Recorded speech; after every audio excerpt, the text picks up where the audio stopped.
తెలంగాణ ప్రజలు ఓటు వేసేందుకు దేన్ని కన్సిడరేషన్లోకి తీసుకున్నారు అంటే ఏ అంశానికి ఎక్కువ ప్రాధాన్యత ఇచ్చారు?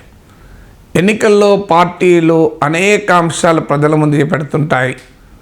పార్టీ మేనిఫెస్టో పెడుతుంటుంది. తమ పార్టీని చూసి ఓటు వేయండి అంటారు. తమ నాయకుని చూసి ఓటు వేయండి అంటారు. ఇప్పుడు బీఆర్ఎస్ కేసీఆర్ని చూసి ఓటు వేయండి, కేసీఆర్ స్థాయి నాయకుడు మీకున్నారా అంటూ కాంగ్రెస్ను బీజేపీని అడిగాయి. మాకు కేసీఆర్ నాయకుడు, మీకెవరు నాయకుడు? మీ నాయకుడు ఢిల్లీలో కదా నిర్ణయించేది అని బీఆర్ఎస్ చెప్తూ వచ్చింది. అలాగే ఎమ్మెల్యే అభ్యర్థిని చూసి ఓటు వేస్తారా? లేదు ప్రధానమంత్రి నరేంద్ర మోడీ ఇమేజ్ పైన మాకు ఓట్లు వస్తాయని బీజేపీ నమ్మింది. సో మోడీని చూసి ఓటు వేయండి బీజేపీ అడిగింది. మోడీ కూడా తెలంగాణలో ప్రచారం చేయంగా ఏ మోడీ కా గ్యారంటీ హై అన్నాడు. మోడీని చూసి ఓటు వేయండి అడిగారు. కేసీఆర్ సిట్టింగ్ ఎమ్మెల్యేలపైన అభ్యర్థులపైన వ్యతిరేకతను గమనించే తనను చూసి ఓటు వేయండి, పార్టీని చూసి ఓటు వేయండి, ఎమ్మెల్యే అభ్యర్థులు కాదు అని కూడా ఆయన ఓపెన్గానే చెప్పాడు. ఇవన్నీ అనేక ఫ్యాక్టర్స్ ఒక ఓటు వేసే ముందు ప్రభావితం చేస్తుంటాయి. మరి ఏ అంశము ఎంత మేరకు ప్రభావితం చేసి ఉంటుంది ఇది తెలియాలంటే లోక్నీతి సిఎస్డిఎస్ వాళ్ళ పోస్ట్ పోల్ స్టడీ ది హిందూలో ప్రచురితమైంది. ఇప్పటికే నేను దాన్ని 3 వీడియోలు చేశాను, మీరు బాగా రిసీవ్ చేసుకున్నారు. ఎందుకంటే ఇన్డెప్త్గా ఎలక్టోరల్ ట్రెండ్ను, పొలిటికల్ సిచ్యువేషన్ అర్థం చేసుకోవటానికి ఇలాంటి రీసెర్చ్ ఉపయోగపడుతుంది. సో ఈ లోక్నీతి సిఎస్డిఎస్ పరిశోధన ప్రకారం post poll study, not even survey, ఇది వాళ్ళు దాన్ని పోస్ట్ పోల్ స్టడీ అన్నారు. ఈ పోస్ట్ పోల్ స్టడీ ప్రకారం హయ్యెస్ట్గా తెలంగాణ ఓటర్ చూసింది ఎమ్మెల్యే అభ్యర్థి. సాధారణంగా ముఖ్యమంత్రిని చూసి ఓటు వేస్తారు. కానీ ఇంట్రెస్టింగ్ ఏంటంటే 38% ఎమ్మెల్యే క్యాండిడేట్ను చూసి ఓటేశారు. ఇక్కడే బీఆర్ఎస్ కథ అడ్డం తిరిగింది. బీఆర్ఎస్ నమ్మింది ఏంటంటే సిట్టింగ్ ఎమ్మెల్యేలపై వ్యతిరేకత ఉన్నమాట నిజం, అభ్యర్థులపైన వ్యతిరేకత ఉండొచ్చు, పార్టీ లోకల్ లీడర్లపైన వ్యతిరేకత ఉండొచ్చు, కానీ తమల్ని కేసీఆర్ గెలిపిస్తాడు, కేసీఆర్ ఇమేజ్ గెలిపిస్తుంది అని నమ్మారు. వాస్తవానికి కేసీఆర్ ముఖ్యమంత్రి కావాలి అని గణనీయమైన ఓటర్లు అనేక సర్వేలు చెప్పారు. నేను ఇతర సర్వేలు కూడా కోట్ చేశాను. కొన్ని సర్వేలు అయితే 42% వరకు కూడా కేసీఆర్ఏ సీఎం కావాలి అని చెప్పినట్లు వచ్చాయి. కొన్ని సర్వేలు 32% వచ్చాయి. ఓవరాల్గా తెలంగాణలో ఏ నాయకునికి రానంతగా కేసీఆర్కే ఎక్కువ మంది సీఎం కావాలని కోరుకున్నారు. కేసీఆర్ తర్వాత రేవంత్ రెడ్డి స్థానంలో ఉన్నారు. కానీ ఇంట్రెస్టింగ్ ఏంటంటే తెలంగాణ ఓటర్లు ఓటు వేసేటప్పుడు ఎవరు ముఖ్యమంత్రి అనే అంశాన్ని అంత ప్రాధాన్యత ఇవ్వలే.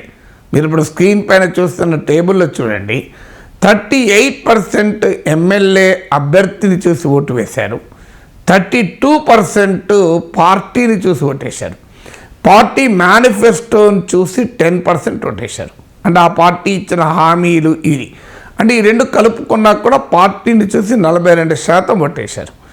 ఇక ముఖ్యమంత్రి ఎవరు అనే దాన్ని కేవలం 14% పరిగణలోకి తీసుకున్నారు ఓటర్లు. 14% ఓటర్లు మాత్రమే ముఖ్యమంత్రి ఎవరు అనే అంశం ఆధారంగా ఓటేశారు. ఇక ప్రధానమంత్రి అనే అంశం కేవలం 3%. అందుకే మీకు బీజేపీ మోడీని చూసి ఓటు వేయండి అనేది తెలంగాణ ఓటర్లు అసెంబ్లీ ఎన్నికలకు పట్టించుకోలేదు.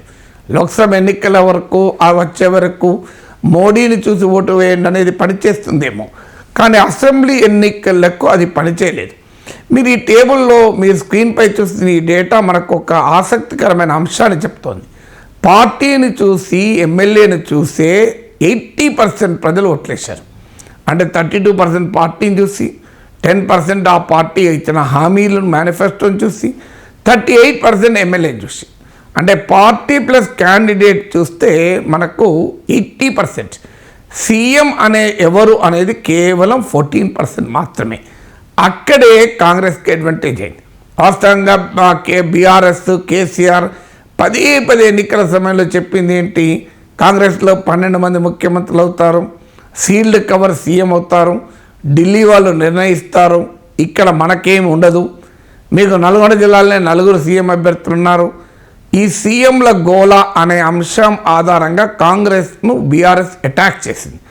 ఆ సమయంలో కొంతమంది కాంగ్రెస్ నేతల స్టేట్మెంట్లు కూడా బీఆర్ఎస్కు ఆయుధాలయ్యాయి. కోమటిరెడ్డి వెంకరెడ్డి ఎన్నికల ప్రచార సమయంలోనే కనీసం 2-3 సార్లు అన్నారు, సోనియా కావాలనుకుంటే నన్ను సీఎం చేస్తారని, జగ్గారెడ్డి తానే సీఎం అని, ఎన్నడన్న ఒకరోజు సీఎం అవుతాను తానన్నాడు. తానే సీఎం అని కాదు. బట్టి విక్రమార్క కూడా ఇండైరెక్ట్గా మధిర బిడ్డ రాష్ట్రాన్ని పాలిస్తుంది ఇలా అందరూ అన్నారు. అఫ్కోర్స్ రేవంత్ రెడ్డి ఎలాగో పీసీసీ ప్రెసిడెంట్గా ఆయన సీఎంగా ప్రొజెక్ట్ కూడా అయ్యాడు.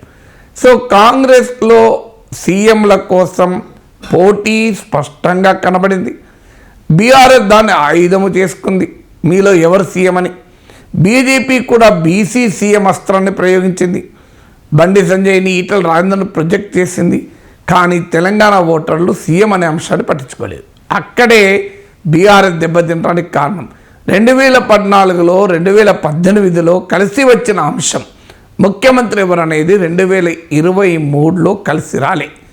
అందులో కాంగ్రెస్ పార్టీ నుంచి కూడా రేవంత్ రెడ్డి ఎమర్జ్ కావడము వాస్తవంగా ఆ పార్టీకి లాభమైంది, రేవంత్ రెడ్డికి కూడా లాభమైంది. నేను గతంలో కూడా నా విశ్లేషణలో చాలాసార్లు చెప్పాను, కేసీఆర్కు సీఎం ఎవరు కావాలని కోరుకున్నారు, రేవంత్ రెడ్డిని సీఎం ఎవరు కావాలని కోరుకున్నారు. ఈ అంశంపై నేను సెపరేట్గా ఇంకో వీడియోలో చెప్తాను. వివిధ వర్గాల వారీగా ముఖ్యమంత్రి చాయిస్ ఎలా ఉండేది.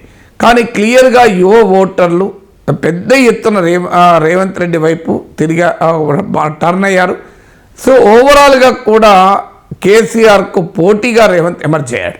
సో ఆ ఫ్యాక్టర్ కూడా ఏదైనా సీఎంను చూసి ఓటు వేయాలనుకున్న వారికి కూడా అది బ్యాలెన్స్ చేసింది. కానీ సీఎం ఎవరు అనే అంశం కన్నా కూడా పార్టీని చూసి, పార్టీ ఇచ్చే హామీలను చూసి, ఎమ్మెల్యే అభ్యర్థులను చూస్తే ప్రజలు ఓటేశారు. అందుకే KCR versus Revanth, KCR versus Etela, KCR versus Bandi Sanjay, KCR versus 12 మంది కాంగ్రెస్ సీఎంల అభ్యర్థులు, ఈ నరేటివ్ బీఆర్ఎస్ ఎంత జనంలోకి తీసుకెళ్లాలని చూసినా అది పనిచేయలేదు. అందువల్ల ప్రజల ఓటింగ్ చాయిసెస్లో సీఎం ఎవరు అనే అంశం ప్రాధాన్యత లేకపోవడం వల్లనే బీఆర్ఎస్ దెబ్బతిన్నది, కాంగ్రెస్ గెలిచింది.